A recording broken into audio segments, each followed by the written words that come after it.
Olha, o programa hoje volta a falar do Janeiro Branco, que é uma campanha que reforça a importância de cuidar da saúde mental.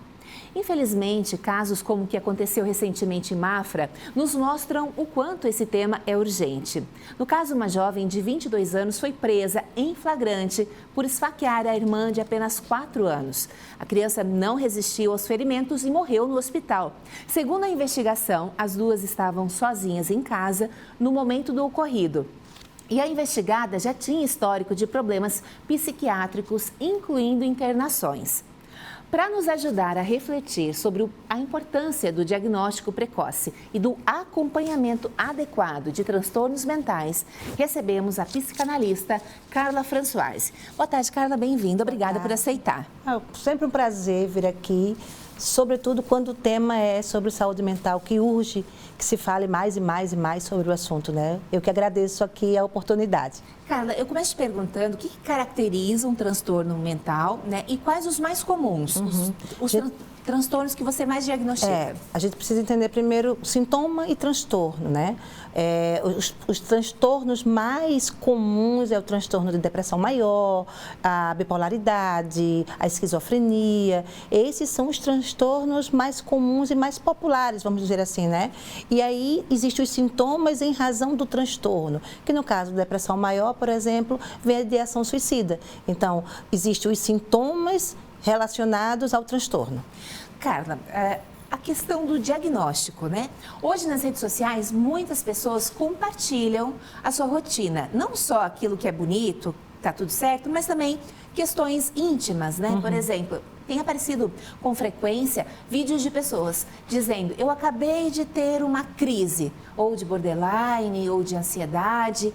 E aquilo, né, pode causar, assim, um certo desconforto, até um certo gatilho na pessoa que assiste, porque ela pode pensar: puxa, eu me identifico com esse sintoma. Será que eu também tenho um transtorno de borderline? Como tu avalia, como que é esse trabalho, então, para realmente fechar um diagnóstico de transtorno? É importante que se diga, hoje, né, está muito comum essa banalização do diagnóstico, né? Então, eu estou com um problema de memória e isso pode estar relacionado a B12 baixa, eu já tenho TDAH, né? Eu tenho um pouco mais assim, eu já tenho autismo. Então, está muito comum esse diagnóstico raso, vamos dizer assim. Então, como é que eu posso hoje, diante de tanta informação, diante de tanto diagnóstico, entender como agir? Primeiro ponto a pensar é, quando a gente vai comprar um carro, como exemplo, a gente vai olhar e vai pesquisar quantos quilômetros ele faz com combustível, enfim, a gente entende um pouco. Então, a gente que está do lado de cá, sobretudo quem não conhece, nem vive esse mundo da saúde, precisa entender o que é que eu tenho, né? As informações estão aí aos milhares para a gente falar sobre isso. Então, o que é que eu tenho? E o que é que precisa ser feito? E aí é onde está o pulo do gato. O que é que precisa ser feito para ter esse diagnóstico? Então, eu preciso de exame de sangue, eu preciso de teste genético, eu preciso de um exame de eletroencefalograma. O que é que eu preciso para que eu possa entender e não tão somente chegar no profissional e ele prescrever uma medicação? Então, a gente já precisa sair de casa entendendo pelo menos qual caminho eu preciso ter para conseguir esse diagnóstico e não aceitar o diagnóstico da primeira vez em 20, 30 minutos de consulta. Carla, no primeiro momento, para algumas pessoas pode ser um alívio receber um diagnóstico de um transtorno. Por outro lado, vem o desafio também de que isso não se torne algo que cause constrangimento, né? Que ela se sinta até com vergonha de expor publicamente ou no seu ambiente de trabalho: olha, eu tenho determinado transtorno. E por isso muita gente acaba omitindo, tentando lidar com aquilo, tomando medicação, e às vezes, né, quem está do lado não sabe. Sim. Então, qual que é o papel da medicação no tratamento do transtorno? É o suficiente? Quando a gente olha para esse caso, olha para tantos outros, né, esse que você mencionou, a medicação ela vem para estabilizar, né?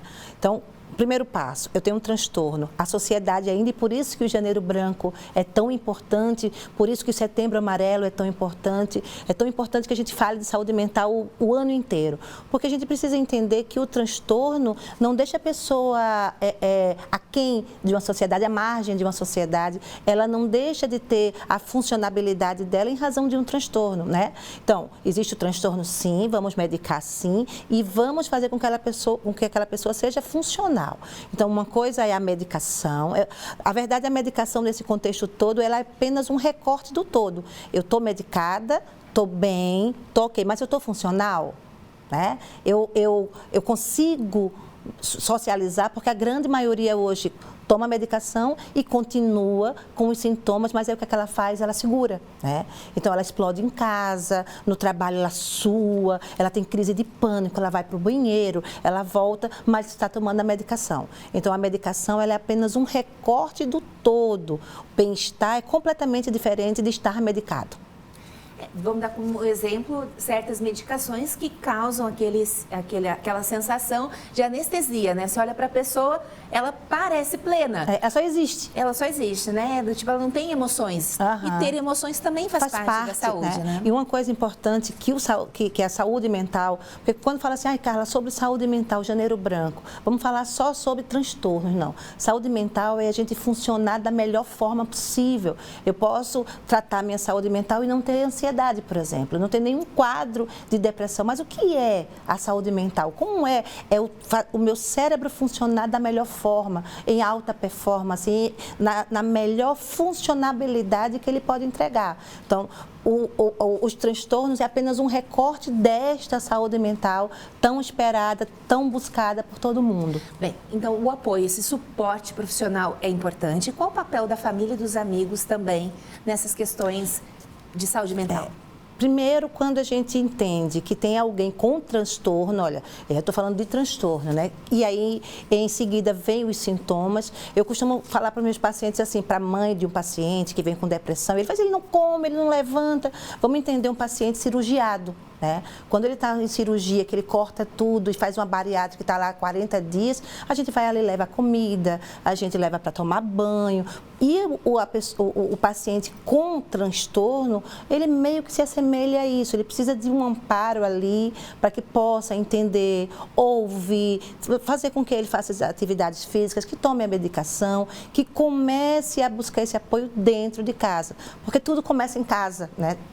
Todas essas concepções de como a gente é, para onde a gente quer ir, começa em casa. Então, apoio dentro de casa, a percepção, entendendo que medicação não quer dizer bem-estar. Uma coisa não tem nada a ver com a outra. Medicação é estabilizar algum ponto, mas eu preciso olhar para além disso. Eu preciso olhar ele no todo, no funcional total daquele paciente, né? Então, a família tem que ter esse olhar. Será que está bem? Conversar, buscar saber quais são as perspectivas para frente, perceber se ele se entende, se ele tem a autorreflexão. Então, o ponto da família, nestes casos em especial, é olhar como ele se desenvolve no ponto de vista de funcionabilidade. E o que você diria, mensagem, para quem está nos assistindo e está com medo, está com receio, até constrangido de buscar ajuda profissional? Saúde mental é condição sine qua non para a gente viver de hoje para frente. Se você tem sintomas depressivos, ansiedade, vá buscar ajuda. A depressão tem cura, ansiedade tem cura. Viver o melhor do que a vida tem para a gente faz todo sentido. Então, não tenha vergonha, vá buscar ajuda para que você possa viver o melhor que a vida tem para você. Carla, chegou uma mensagem, a produção separou para a gente, vamos dar uma olhadinha? Olha, tentei o pior há 6 dias e pude ver como as pessoas com depressão e ansiedade são tratadas com desprezo no hospital. Isso sem contar a intolerância religiosa que sofri. Somos tratados como nada e tudo que querem é se livrar de nós como pacientes. A saúde mental em Araquari, Joinville e região é péssima, falta muito preparo médico. Mensagem anônima, mas eu agradeço profundamente pela sua coragem em escrever, em colocar isso para fora, porque a primeira frase ali fala muito, né? Em que situação essa pessoa se encontra. Olha, eu não sei quem você é, né? E me toca muito quando você me fala que tentou há 6 dias o pior para a sua vida. Infelizmente, a saúde ela ainda é desumana em alguns lugares, né? E aí, do mesmo jeito que tem pessoas desumanas, a gente tem um quadro de saúde mental dentro das instituições públicas também incrível.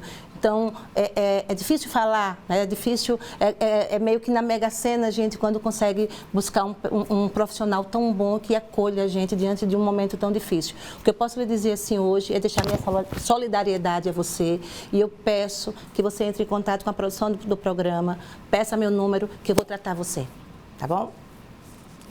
Muito obrigada, eu estou surpresa, eu já conheço, né, o perfil profissional da Carla, mas realmente, a gente sabe que o nosso alcance é muito grande, a gente não sabe em que estado emocional a pessoa está, mas a partir do momento que pede ajuda, esse é o passo mais importante, é fazer esse movimento de pedir ajuda né, e reconhecer, eu preciso de ajuda. Carla, muito obrigada pela sua presença aqui, por falar, trazer esse tema assim para a gente realmente tocar mais corações. Eu agradeço a oportunidade, saúde mental, eu brinquei no final do ano, saúde mental para você, saúde mental para você. Eu acho que é o momento, é muito propício para a gente falar disso. Nunca houve tanta gente adoecida mentalmente no ponto de vista de saúde, como nos tempos de agora, mas busque ajuda, vá ao posto, né? Existem profissionais incríveis, incríveis, estudando sobre saúde mental e atendendo. Esse caso foi um caso específico, mas não deixe de buscar ajuda, busque que é o único caminho para se tratar da saúde mental é com um profissional especializado. Maravilha, muito obrigada.